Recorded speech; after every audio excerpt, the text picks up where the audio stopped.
morning, good afternoon, good evening. Zimbabwe is a failed state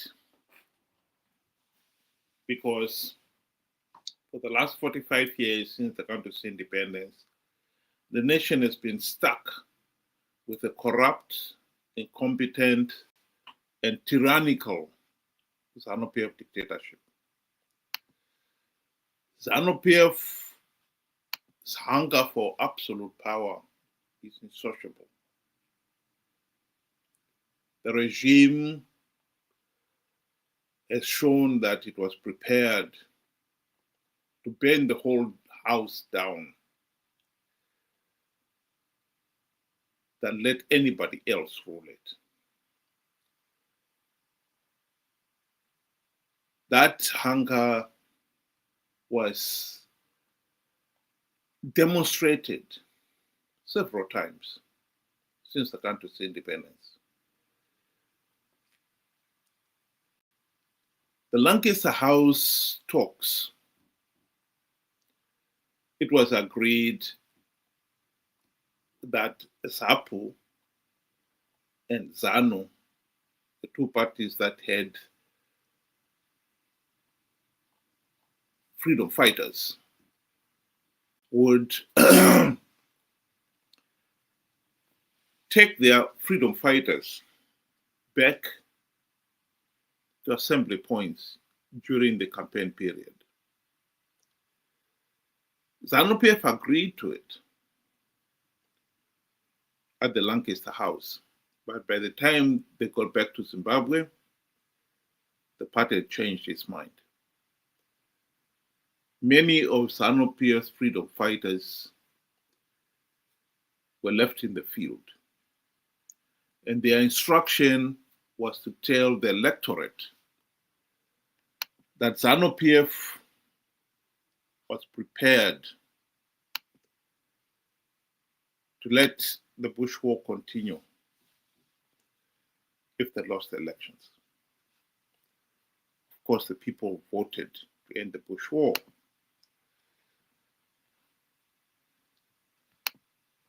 Little did they know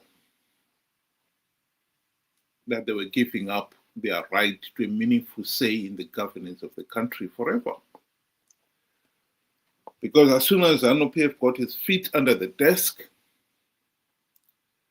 the regime instigated the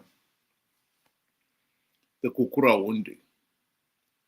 The primary purpose of the Kukurawundi was to force the only other political party that posed a serious challenge to Zanu PF's continued rule, i.e. ZAPU, to give up its claim of being an independent party.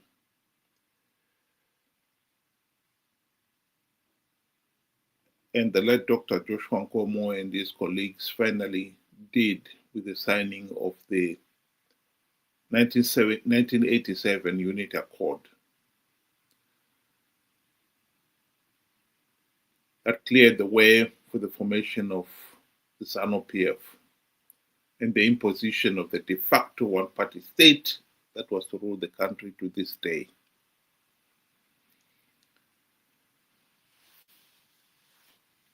Zanu PF's determination to burn the whole house down and the opponents, and these political opponents in it, just to retain power, was most graphically illustrated in the 2008 elections, when SADC had forced the regime to implement some reforms leading up to what has been the nearest the country has ever got to holding free, fair, and credible elections.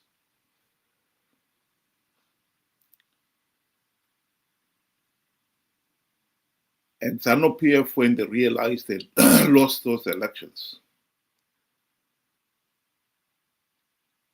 they resorted back to wanton violence. Here is a description of what happened in 2008 from Dr. Mandas. I also know that Mugabe conceded defeat on 2008. He phoned Mbeki and Obasanjo to concede defeat. I hope that Thabo Mbeki and Obasanjo will one day make that public.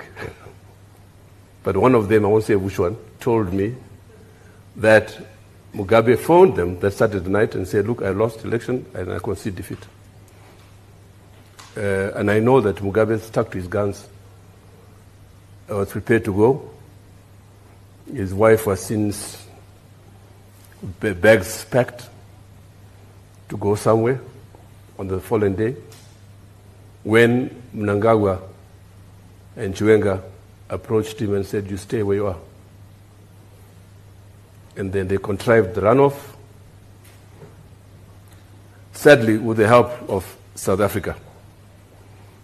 And runoff took place, very violent. 360 people were killed. I don't know.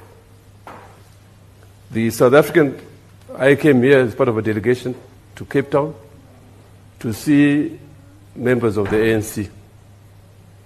I don't want to mention names, they're my friends. I saw them, and through them, a cabinet committee subcommittee of South African cabinet was set up on the Zimbabwe issue. It was on the basis of that cabinet committee that South Africa did not recognize the runoff. And indeed, it was the basis of that committee that Thabo sent the generals to South Africa, to Zimbabwe. I met them, and I was one of the few to have read the report, because I was flying to Joburg in the company of General Romano, who was a friend. He passed away, no? That's quite here. And I also took people who had lost their hands in the violence to the South African embassy in Harare. And Romano broke down in tears.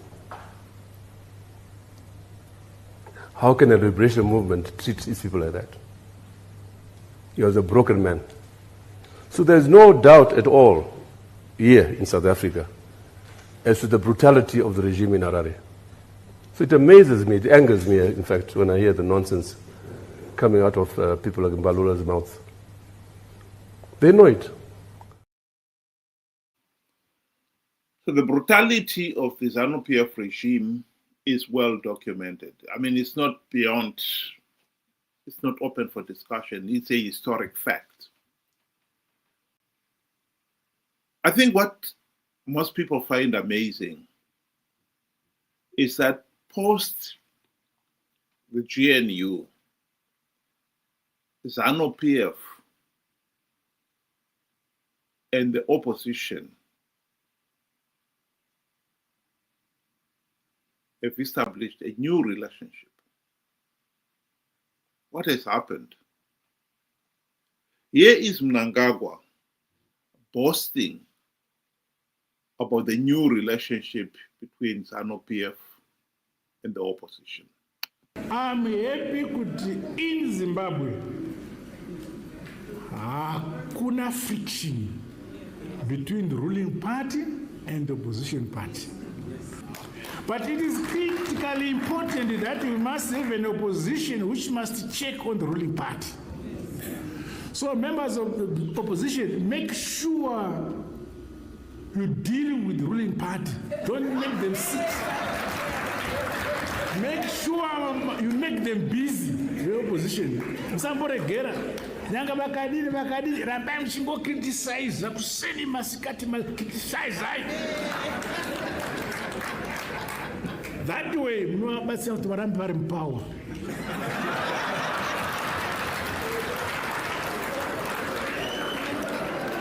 Nokuti vanenge vachidiscover mistakes avo vachicorrect.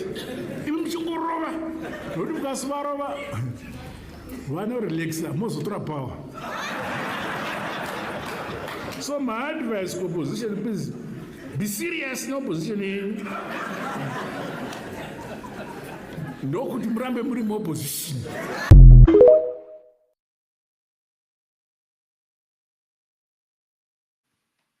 It may sound like a sick joke from Mnangagwa, but it is the fundamental truth. Ever since the 2008 to 2018 GNU, Zanu PF and the opposition have been working together. The MDC leaders during the 2008 to 2018 GNU had the golden opportunity to implement the democratic reforms. They failed to implement even one reform. Not even one. Why? Because Mugabe bribed them with the trappings of high office, and they accepted it. And not only accepted it,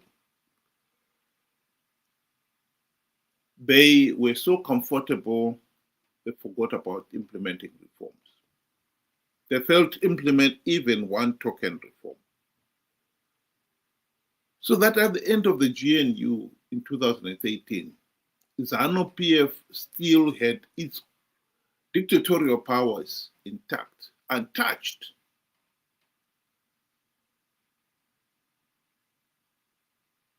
This is a new relationship. This was sending a clear message to Zanu PF that we in the opposition are not a threat to Zanu PF's hold on power. This was redefining the relationship between Zanu PF and the opposition. They were going to cooperate. There are certain areas the opposition accepted as untouchable.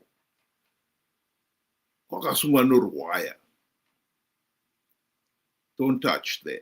Don't touch there. Anything that threatens Zanu PF's iron grip on power was untouchable. The opposition accepted that. And hence the reason why they've continued to participate post the GNU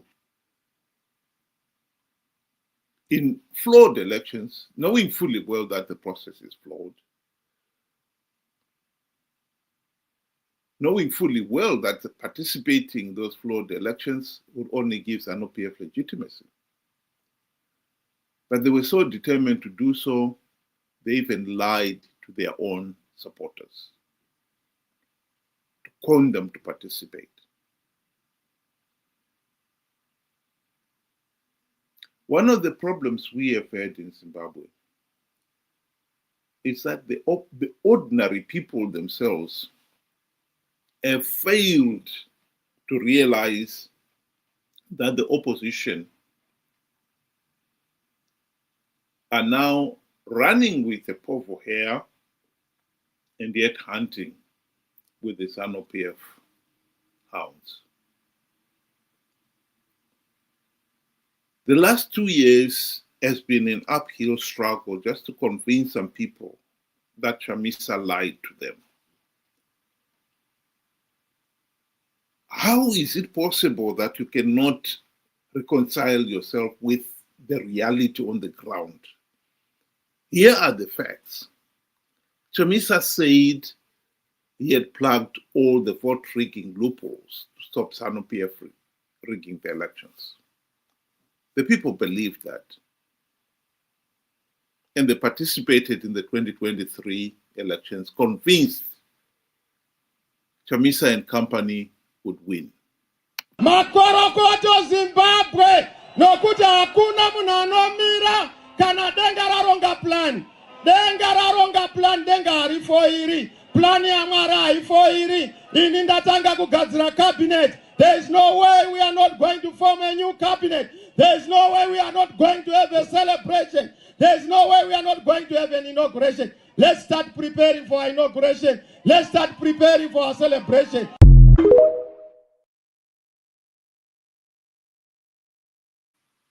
He even evoked the name of God, for Pete's sake. Plan ya Mwari haifuiri. And yet Zanu PF blatantly rigged those elections. The very thing that he said would not happen, Zanu PF blatantly rigged those elections.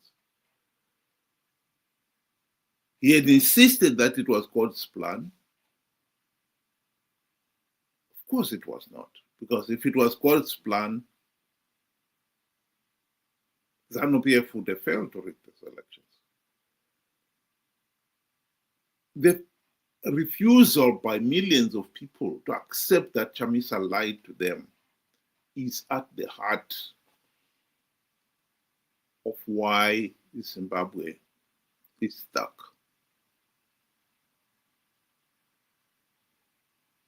Because the reality is, you will con them yet again.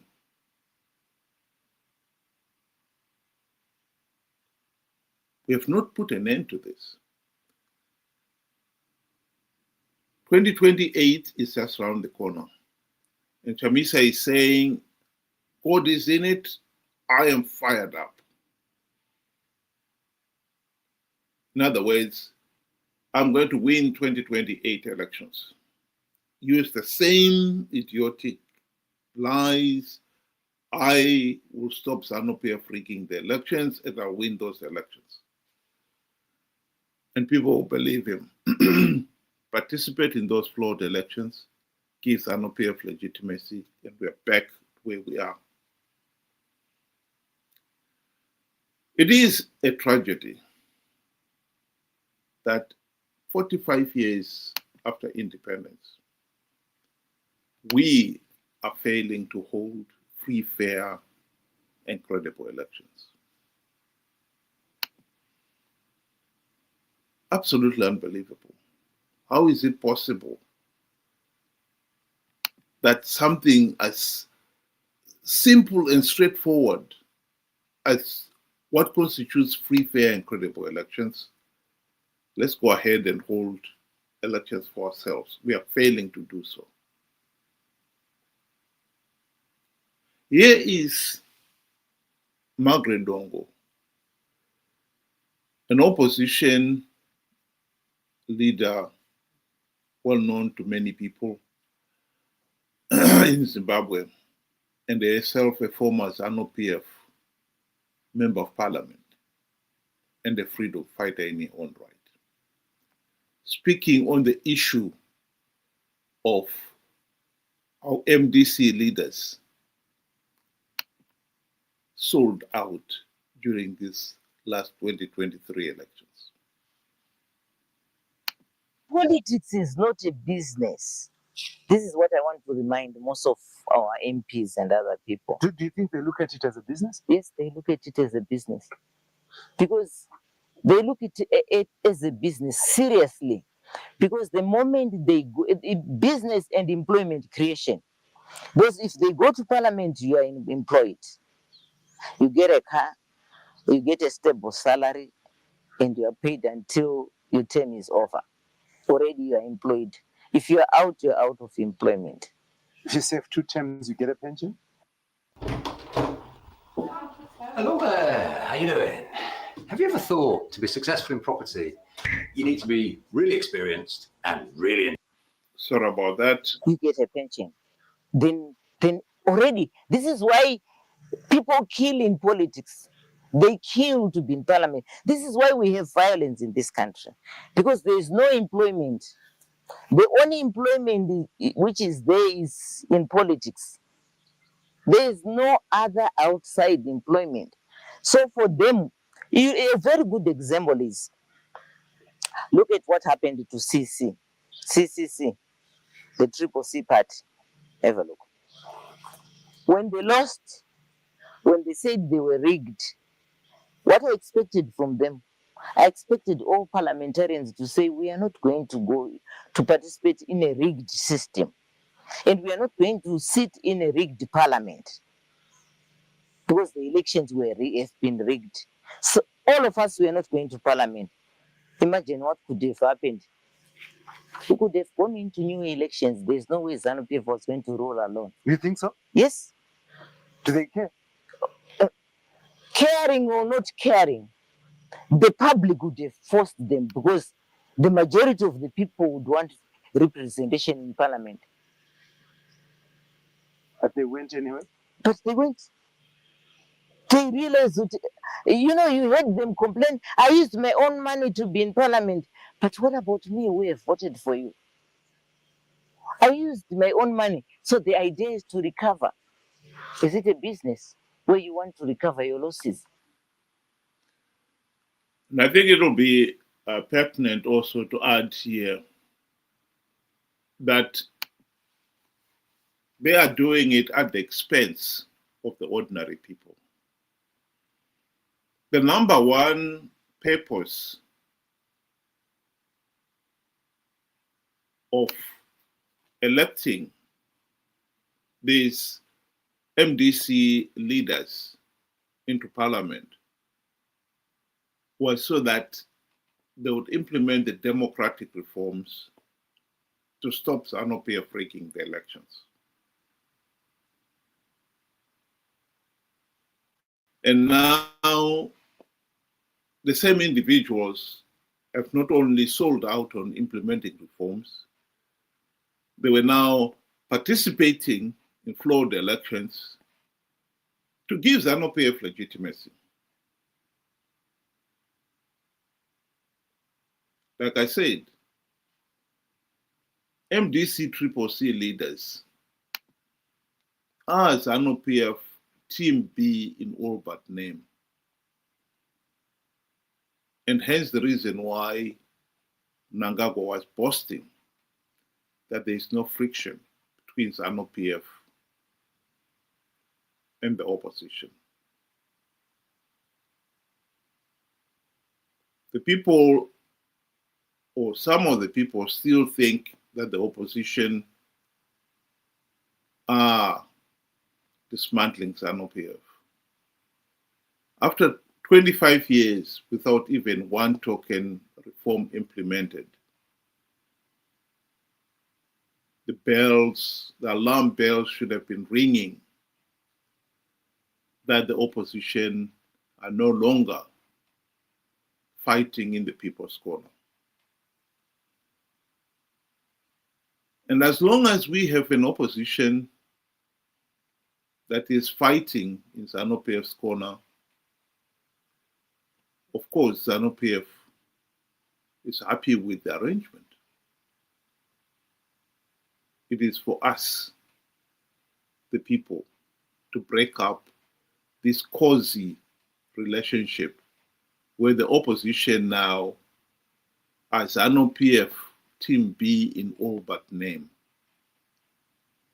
That message has got to be drilled home if we are going to stop millions of people being called to participate in 2028 elections, to give Zanu PF legitimacy and perpetuate the dictatorship. This is where the real fight has got to take place. Think about it. Thank you very much. Have a good evening.